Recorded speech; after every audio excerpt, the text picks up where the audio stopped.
Hello guys, welcome back to my channel pharma jobs Telugu. Guys వీడియోని like అయితే చేసేయండి, ఏ డౌట్స్ కామెంట్ చేయండి.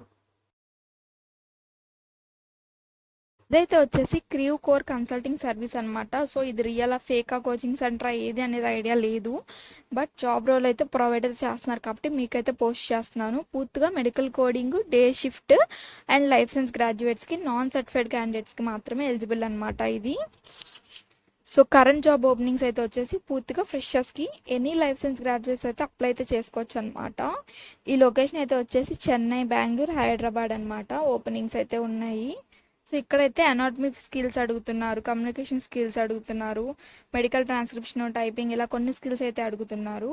And what will you do, ఇక్కడైతే వచ్చేసి ఫ్రెషర్స్కి కదా, assigning the medical codes of insurance claims, should aware of basic anatomy and physiology. So basic anatomy and physiology అంటే సిస్టమ్స్, మెడికల్ టెర్మినాలజీస్, ఇవే మెడికేషన్స్ మనకు అర్థమవుతే చాలన్నమాట.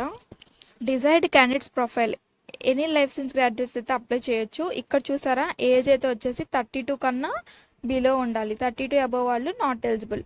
Ready to work on work floor మీద work చేయడానికి రెడీగా ఉండాలి. బేసిక్ టైపింగ్ నాలెడ్జ్ అయితే ఉంటే చాలు. ఈమెయిలింగ్ స్కిల్స్ రిక్వైర్డ్ అయితే అడుగుతున్నారు.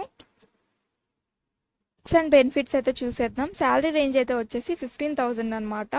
15,000 నుంచి 18,500 వరకు అయితే ఉంటుంది. శాలరీ అయితే 6 months తర్వాత పెంచుతారంట. 1 year తర్వాత 45,000 అయితే చేస్తారంట per month. As a quarter lever తగ్గట్టు పర్ మంత్ శాలరీ అనేది చూస్తారనమాట. 1 year తర్వాత మన పర్ఫార్మెన్స్ని బట్టి అండ్ అలానే మనకి ఎంతవరకు అయితే మనం చేస్తున్నాము కోడింగ్ లెవెల్ని చెక్ చేసి శాలరీ అనేది వాళ్ళు చెప్తారనమాట. సో మీరైతే ఇక్కడ కాంటాక్ట్స్ నెంబర్ ఇచ్చాను అండ్ అలానే మెయిల్ ఐడి కూడా ఇచ్చాను. సో మనీ అయితే ఎవరికి రూపాయి కూడా పే చేయొద్దు. ఇఫ్ ఇన్ కేస్ కోచింగ్ అన్నా కూడా ఏదన్నా కూడా పే అయితే చేయొద్దండి. జాబ్ ఇప్పిస్తాము అని చెప్పినా కూడా మీరు ఇంటర్వ్యూ పెడతామంటే ఇంటర్వ్యూ అటెండ్ అవ్వండి, అంతేగాని మనీ అయితే పే చేయొద్దు. సో ఇక్కడ కాంటాక్ట్ నెంబర్, మెయిల్ ఐడి ఉంది, కాల్ అయితే చేసేయండి.